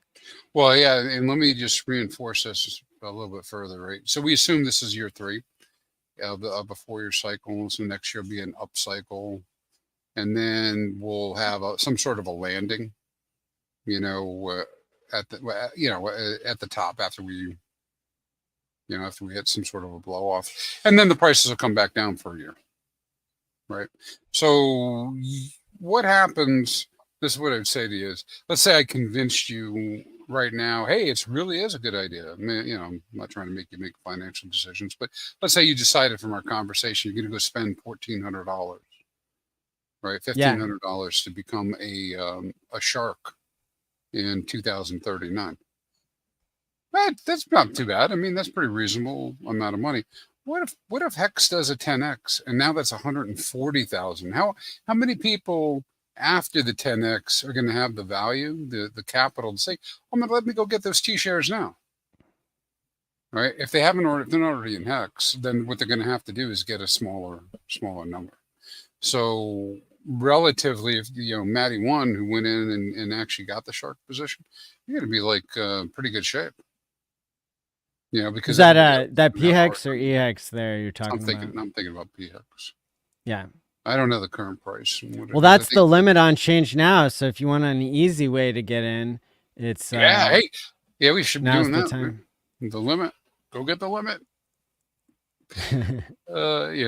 Yeah. I guess I'm showing the Quattro Cinco's now. 14. That's a magic number too in Pulse Chain. So $1,400. Change now. .io/buy/pulse. You can become a 2039 shark for the time being. Yeah, Bruce, you're right. Get those T-shares now. And a shark is one order of magnitude lower than a whale, for those who aren't familiar with the sea creature scale. So that's 10x less T-shares than a whale, and then a dolphin, which a lot of Hexo-Gs are. There's 1,000 dolphins or something, 700 dolphins, something like that, and that's one order of magnitude less than a shark. I would like to just say to Arth, he says, "What would a good ladder look like?" And, just right now, a real basic one that I would recommend is just do one stake per year, every year. Yep. At least out to 10 years. That's the super basic one. And of course, I might suggest something different, but. Because I found a monthly staking situation. It's a little bit of overkill because I don't typically need this money every month. I wish if I would have done it differently, I probably would have done it quarterly or maybe even once every 6 months. But then that would have been a little bit risky because you don't know if you're gonna hit it after each cycle or whatever. So it's kind of up to you. But I think once a year is okay. Twice a year is all right. And but monthly might be just a little much. I think you can talk about it. I think the simplified year-over-year staking ladder is the easiest to explain and to discuss, right? Because most people get that. Going to do 15 stakes. I'm going to do, if you've got some capital behind it, you're going to do 1 million hex in each one. right? If if you have less capital, maybe you can do 100,000 for each one, whatever you decide to do. And that just gives you your flow, right? And then as your year comes up, you decide what to do with your hex that comes out. Ideally, you're able to take some of that in portion and restake it and go out another 15 years. And so this way, what you're able to do is you're taking advantage of the hex that you have, getting the most bang for the buck, and kind of rolling it forward. But to your point, Briz, there are modifications to these ladders that people make. Now, I'm okay with them coming out in any year. It doesn't matter, because I'm going to make a decision when they come out to whether I'm going to roll it. And if I roll it, I roll it, right? Because I have lots of choices. But yeah, I mean, depending on, might not be a favorable year price wise. So some people are targeting only coming out in 25, 29, 33, 37, but that assumes a 4-year cycle is going to go, right? And we don't know what's going to happen. It could be shifting around. And then you don't know if you're going to get the best time of year, because you don't know what the time of year is. And so then that's where people may adjust further into quarters or months. Now, for me, I think I told you this a couple of weeks ago too, but I was kind of quarterly, yearly, and that was too much for me. I didn't like it because I felt like I didn't have any control to do anything, because I'm watching price go up and down. And so for me, I like monthly. And I don't mean, I was gonna say another like modification is you could do your yearly stakes. Maybe take say you have 100% of your hex, maybe take 50% of it and stake that out once a year for 15 years, and then take the other 50% and do a 30-day rolling stake. 50% might be a lot, might be too much, but maybe 25%. You can have that as a 30-day rolling stake, or maybe a 2-month rolling stake. Yeah, and the challenge there, of course, is you're losing power because you're rolling. But that's where that whole hybrid strategy comes in. That if you're looking at a combined rate of return across an entire ladder, it ends up being higher than what you're getting for the 30 days. And if you're taking some of the output from that 30 days and you're rolling it out to a much longer ladder rung, or 6 months, you might have to go out longer, but whatever it is, depends on your investment. You're able to really build up, that over time. Yeah. Oh, we got a good question about from Falcon Crypto about ink. What will ink price do? This was a topic tonight at Mastermind, Bruce. And we're talking about the ink. Educate us. And what's going on. Bruce is the most qualified. I don't know. I'm just a guy on the internet. I have no idea. I sold all my ink. It's gone. It's no. I would like here. Let me lay out the bearish scenario that I see for the price of ink, right? And the bearish scenario is, why should the price go higher than when the farms are giving out like between 150 to 200% APRs? Oh, I have an answer. You kidding? All right. I'm calling on ChrispyMan. Hey, in the back, ChrispyMan. Are any of the farms doing 200% right now? Currently, no. Okay. I think currently the highest one's like 70%. Let me give it a quick check. So if since the percentage is calculated in dollars, if the price of ink does not go up, but the value of my other token and the pair goes up, or the tokens go up, that APY drops, right? And it becomes less desirable for me to continue to farm, because my ink's not worth as much, right? From a percentage perspective. Some people look at it that way. Well, ink has the highest liquidity of any RH token. It's got $30 million paired with it. Does it? I'm gonna fact check you, man. So I'm fact checking. Currently, the highest APR farms are about 61%. So if you don't understand Hart's law and you don't understand liquidity, then that would be a good reason to not want ink, to not want to farm. If you don't like earning more tokens that could be more valuable someday, well, maybe you should just stay away from our ink. Get out. Don't let the like button hit you on the way out. There's also a potential that the ink coins can be used as a governance token. So those who control the ink coins might control the flow of spice. I mean, the output of the ink farms APRs. So it's the only RH token that's not named by the corrupt SEC. Yeah. How do you like that? 51.1 million in liquidity. Yeah. That's a lot of liquidity. Yeah. Primary liquidity.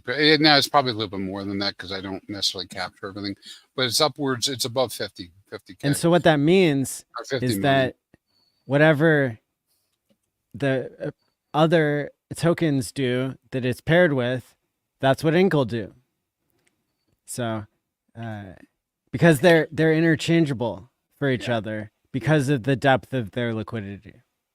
Yeah. Pulse and PulseX are the two high ones. I like what Pip Shinobi saying. Yeah, I agree with you, Pip Shinobi. We talk about 50% like it's mediocre. I talk about this all the time because coming from TradFi, not that I was in that business, but coming from investing in TradFi, I'm like, hey, listen, if you can show me that I can earn 7% of my money every year, I'm good, man. I'm really good. If you give me 14%, I'm like super good. 20%, I'm like, this is like Amazon and Tesla long-term territory, and I'm like, oh, this is beyond good. But I think we're actually heading in that direction. We're going to see how. Last time I was earning 25% interest, I was shaking the hand of Charles Ponzi. Are you really that No, old? you weren't. You weren't alive then, and you live on the other side of the United States as he did. Ponzi. Got me. All right, you got me. No, but it's really cool because he's bringing up a good point. He or she's bringing up a good point. Right now with the 7% APY for a 30-day, man, that just beats the hell out of TradFi and CDs. And so I think we can get to the point where we have stronger price stability, much like Bitcoin, right, at a higher price, and much like ETH. Right, like nobody's like super worried right at the moment that ETH's going to $900, and nobody's like worried that Bitcoin's going to 15 at the moment, right? Right, because their liquidity has been growing and it's becoming more supported. I think we have that in the future for Hex. So there's going to be a point where people ought to be able to look at Hex and go, man, that's sustained. I get in and out, and I'm earning 14%, maybe that we get up to 14%. For short stakes. And that would be a coup for sure. The reason why ink has value is because you have to buy ink in order to take advantage of the farms that pay the most ink. And so because such a large percentage of ink holders are farming ink and have it locked up, that makes it so they don't want to sell their ink that they bought, and it creates this opportunity for people who want to join in the sweet yield farming that is PulseX. There's an incentive for people to buy ink, and that's part of what gives it the value other than the deepest liquidity of any RH token, the number one, the only coin. ticker that's not SEC involved. And it's the number one meme coin on Pulse Chain. Facts on facts. Number one meme coin. I can't wait. I haven't been harvesting mine at all. I've been keeping them. Haven't done crapola with them. Just kept them. I'm at that point where I'm like, I don't want to. I don't want to recompound.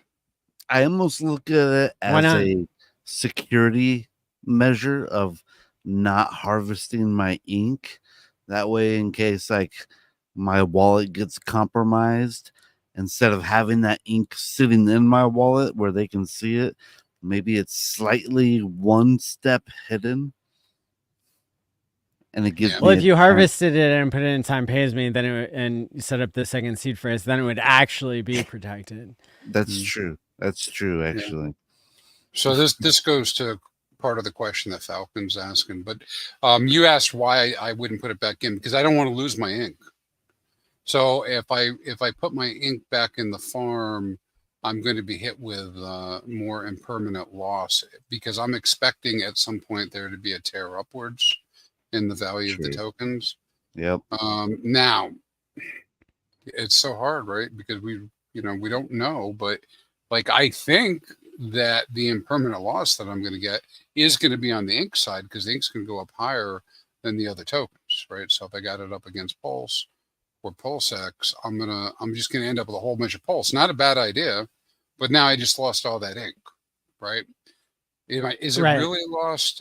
Is it really lost? No, of course it's not really lost, but it's just that it's got transferred, moved into a different thing. And if I wait long enough, things will come back around. But the point Falcon was asking is, what about the the stable farms that are there? So I'm in the stable farms, and that was a calculated risk for me to go into the stables. Right now, looks like I was pretty smart, right? But maybe not so smart if I leave them in place. Why? Same thing, impermanent loss, right? So at the moment, I or in the beginning, I took small amount, but a few $1,000s worth of liquidity and threw it out there in the Pulse X or the Pulse and DAI, Pulse USDC, etc. And they're out there. So through all this volatility, I'm earning ink, right? But when the price is really high on the ink, I'm losing, or I should say not on the ink. When the price is really high on the Pulse, as an example, I lost a whole bunch of Pulse, right? Went way down, and I ended up getting value into the stables, and then then it switched around and all the rest. So it's okay for me right now, because I now have a whole bunch of stable, or I still have stable in there, and now I've gained a whole bunch of Pulse, right? And so I'm set for what might happen next, right? But if I leave it and Pulse does like some sort of weird ass 10,000x, 1,000x, 100x, whatever somebody wants to say, let's say 777x, right? All right. The impermanent loss will be so high that I'll have a whole bunch of stables, and my overall gain will be much less than if I had just stayed liquid with both of them, right, and held. So that's one of the reasons why we have a higher percentage there, right? Because you've got to provide the higher percentage for there to be any incentive for me to leave it. I would say the only way it'd actually be worth it, currently both ink farms are making about 30 to 35% APR. So the only way it would be worth it to farm your ink is if you farmed 100% of your ink back, and you had that back, and now you have your ink in the farm, but that's going to take about 3 years in the ink farms to get back all of your ink. So if you think there's not going to be a run for another 3 years, yeah, go for it. But if it runs within the next 3 years, it's probably won't be worth it. I've got some ink. I got some ink outside of the farm for the same reason that Crispy described there, of ink possibly going on a moon run. Although I'm not thinking that that is super likely given the current liquidity situation. So, and I don't know that the OA really has much control over the liquidity if it's not the one providing it. So I do think that there's an argument to be made for and against the idea that ink will eat impermanent loss, or rather that other things paired with ink will eat impermanent loss. So I'm kind of positioned for both eventualities. Okay, well, I think you know this, but we'll restate it for the audience. The greatest LP that we have is in PulseX V1, right? So the greatest amount of liquidity is in the farms. That's really this is the engine of PulseChain. In the farms, V1, that's where it is. Yes, there's some stuff on the outside that matter, but that is the bulk of it. But we have that situation with all of them. Because we say that about ink, but what do we have for Pulse? I'll tell you. We got for Pulse in there, right? So I told you we had like 53 million or Correct. 51 million on the other. But now if I go look at Pulse, well, how's Pulse going to go up with 152 million? Right? So, and on V1, it's not quite that much, but it's close to something around 140 million. So, Pulse itself, how does that go up? Right? So it goes to the question, what's going to pump what? Right?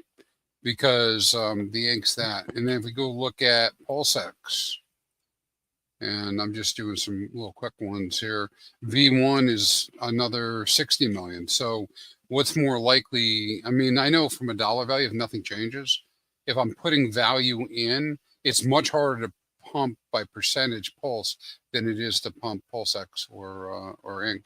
And Ink's right in there in the running, In fact, I think Hex is probably the one that would be the easiest to pump because that's only 15 million. So it would be kind of like we were having this conversation, like which one would be the one that you would choose to pump? I don't know if I was trying to do it. We tried to do it, but you remember what was her name? LOLZ. Hexlina. Hexlina. Stake 5555. Yeah, she's been missing for a couple weeks. I don't know what happened. MIA. But she's MIA. But she had brought this up at one point and said, "Hey, you know what, guys? When it's time to pump, maybe you should pull your farms down." So there's your point. Most of this is on V1, so it's being farmed, Maddie. And so we, as the community, have that. And if we see pumpage going on, and we don't want to take the impermanent loss, we probably can pull down our farms. And if we do that, then the pump will go even further. Yes. Long way around to get to the lowest liquidity is Hex. Hex probably has the opportunity to pump the most, but followed by Ink, PulseX, and then Pulse. Why Ink more than PulseX? Because it has less liquidity. It does? Ink has less liquidity still? Yeah, than PulseX. Just a little bit. Okay. Noted. Thank you. I mean, it could change in 5 minutes. Now that I said that, somebody could just go change it. Let's go. Yeah, I'm bullish. I'm bullish on the future. Guys, let's go. We just got to wait a little bit longer. 1.5 years longer. I promise you that we'll all be happy. If not, money back guaranteed. Hey, listen, as long as you come work with me at McDonald's, I'll be happy. Maybe we can run a gas station together. We could do that. I'm down for that. I can stock while you rig. That'd be good. I'll fill the pump. Full service. We can put seed words in the Happy Meals. Remember that one Monopoly game from McDonald's? Yeah, I remember. It was that. Maybe we rigged. could do that, and instead of handing out the Monopoly things, each one will be a different seed word. You scratch it off, like, I got the That's same brilliant. seed word. I got the same seed word. Ah, man. That's Collect brilliant. all 12 or 24. If only it was that easy to onboard people to crypto. It'd be pretty funny though. Yeah. McDonald's crypto game. I think we lose them at 8 words. Never mind McDonald's, call me. There are some great documentaries about how that was a scam. It was perpetuated at McDonald's headquarters in Chicago, and it involved like the Chicago Mafia, and they got caught. They had undercover agents like going in as reporters, like interviewing all the people who won Monopoly over the years, and it turned out they were all part of the same family. They're all mafia gangsters. Yeah, I didn't remember it being mafia related, but maybe. But it was definitely family related. The whole family was the winner, right? There's a great documentary, and you'll appreciate crypto more because it's transparent, unlike McDonald's Monopoly game. It's not rigged like the legacy financial system. I probably still have all those little McDonald's little tabs somewhere in a box. Yeah. Never give up. Just hodl the old game pieces. Back when McDonald's was affordable. I remember that. Man, I don't eat at McDonald's. But, or Burger Hex King. I mean, Monkey. McMiddleman. There you go.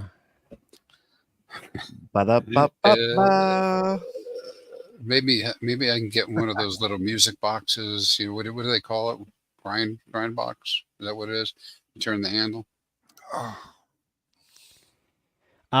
Makes noise, makes music, and Bruce can dance. We'll do that. Well, listen, folks.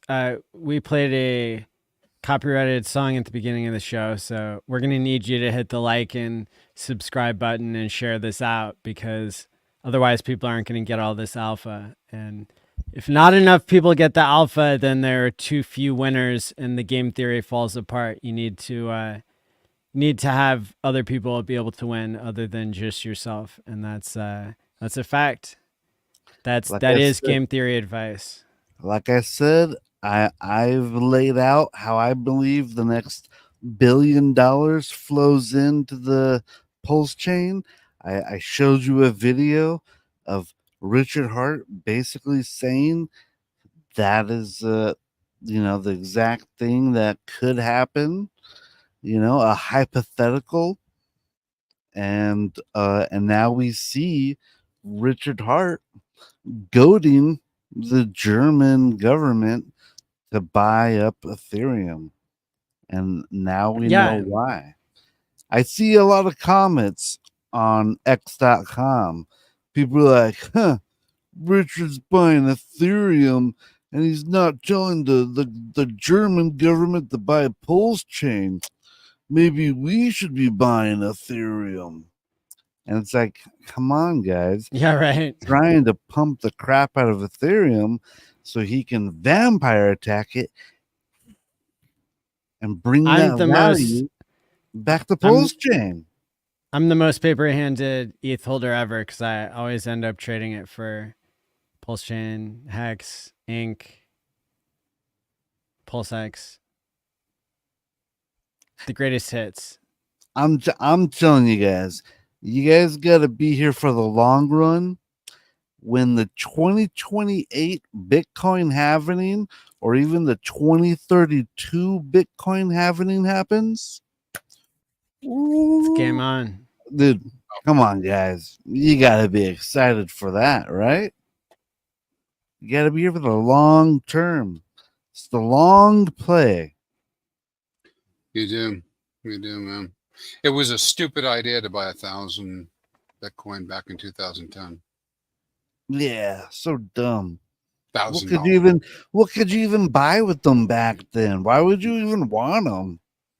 But this is what the problem is. We can't logically figure out the path in our heads. I mean, we can talk about all this stuff, but I mean, like, people are just like bent. I mean, I could have been buying the goddamn ETH for $1.20, man. You knew about it at $1.20? Oh.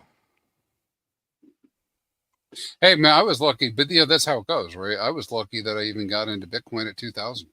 I was still fading it. Man. Yeah. I was like, we didn't call it fading back then because fading meant something else, but now it means something. But I was ignoring Bitcoin even at 1,500, like 1,200. I'm not going to buy that. Look, it went down to 6. Right. As soon as it went to 2,000, it made a lot of sense to buy it. I'm glad I did though. Got involved, but damn. Fading Ethereum is when I really started looking for like the next big thing, and that's when I found Hex. I looked at Ethereum and I super faded it. I said, what the heck is a smart contract? How's that going to get my lawn mowed? I don't get it. I know. I should have bought some Ethereum. I was like a Bitcoin maxi. I did okay though with that. I mean, I didn't make retirement money, but I did pretty good with buying Bitcoin, holding it. Bruce. I mean, the hell. You buy Bitcoin at $5,000 and hold it to 20. That was good. You buy it at $5,000 and hold it to 60. That was even better. I mean, but buy it at 5,000 and selling it like 50,000. It's a 10x. It's not like you got to have a lot of value to put into that stuff. In order to make big changes in your life, which is what Richard's always talked about with the need for volatility, right? Because you're not going to get these insane price appreciations that allow $1,000 to become $1 million without the volatility. It doesn't happen, That's right. You need it. You need it. I need it. So I'm excited about all this, man. Don't fade the RH assets. That's all I can say. I've said it all. Well, I feel like I've learned a lot tonight. You guys have any final comments before we shut her down? Yeah, I would like to just say that this will probably be one of my last shows for a little while. I think I'm gonna take a step back. Like I said, I think I've said all that I can really say on these shows without just being completely repetitive. And Maddie, I just want to say thank you so much for letting me come on and mumble my way through these shows. And I'll be back.